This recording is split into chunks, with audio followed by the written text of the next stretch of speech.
Hi friends, ഇന്ന് ഞാൻ രാവിലെ എഴുന്നേറ്റ് എന്ത് കറി വെക്കുമെന്ന് വിചാരിച്ചപ്പോൾ കുറച്ച് പയറിരിക്കുന്നത് കണ്ടു. എന്നാലാവട്ടെ പയറൊന്ന് മെഴുക്കുരട്ടി വെക്കാമെന്ന് വിചാരിച്ചു.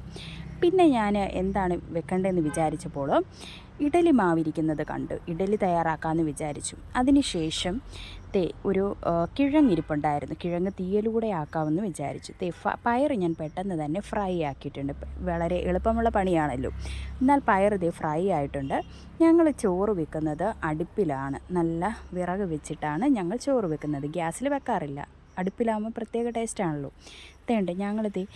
ഞാൻ പിന്നെ ചെയ്തത് തേങ്ങ വറുത്തരച്ച ഒരു തീയലിന് വേണ്ടിയിട്ടുള്ള കൂട്ടാണ് ഞാനിവിടെ തയ്യാറാക്കുന്നത്. നന്നായിട്ട് തേങ്ങ ഫ്രൈ ആയതിന് ശേഷം അതിലേക്ക് ഉലുവാപ്പൊടി, മഞ്ഞൾപ്പൊടി, മല്ലിപ്പൊടി, അതുപോലെ തന്നെ മുളക് പൊടി ഇതെല്ലാം കൂടെ ചേർത്ത് ഒരു ബ്രൗൺ കളറിൽ നിങ്ങൾ കണ്ടല്ലോ, ഈ ഒരു ബ്രൗൺ കളറിലേക്ക് എത്തിക്കഴിയുമ്പോഴത്തേക്കും നമുക്ക് ആ ഒരു മിക്സായിട്ട് നന്നായിട്ട് അരച്ച് നമുക്ക് നല്ലൊരു മിക്സ് കിട്ടും.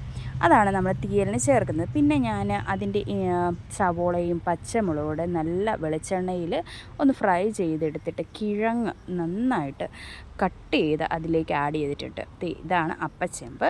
ഇഡലി മാവ് ഞാൻ ഓരോന്നായിട്ട് കോരി ഒഴിക്കാൻ തുടങ്ങി. ഇപ്പോൾ ഇഡലി ഇവിടെ തയ്യാറാക്കാനായിട്ട് ഞാൻ മാവിപ്പോൾ ഇവിടെ കോരി ഒഴിച്ചുകൊണ്ടിരിക്കുകയാണ്. ഇഡലി അവിടെ റെഡി ആവുന്നുണ്ട്. അപ്പോഴത്തേക്കും തീയലിലേക്ക് വരാം. തീയലിൽ ഞാനിപ്പോൾ തക്കാളി ആഡ് ചെയ്തിട്ടുണ്ട്. ഞാനിവിടെ വാളൻപുളി ഒഴിച്ചിട്ടില്ല. പിന്നെ നമ്മൾ തയ്യാറാക്കി വെച്ചിരുന്ന ആ തേങ്ങാക്കൂട്ടുകൂടെ ഇതിലേക്ക് ആഡ് ചെയ്ത് കുറച്ച് ഉപ്പ് കൂടെ ചേർത്ത് നന്നായിട്ട് ചൂടാക്കി. ഇപ്പോൾ തിളയ്ക്കുന്ന തീയൽ നിങ്ങൾക്കെല്ലാവർക്കും കാണാൻ സാധിക്കും. പിന്നെ ഞാൻ ഇവിടെ ചെയ്ത ഒരു കറിയാണ്.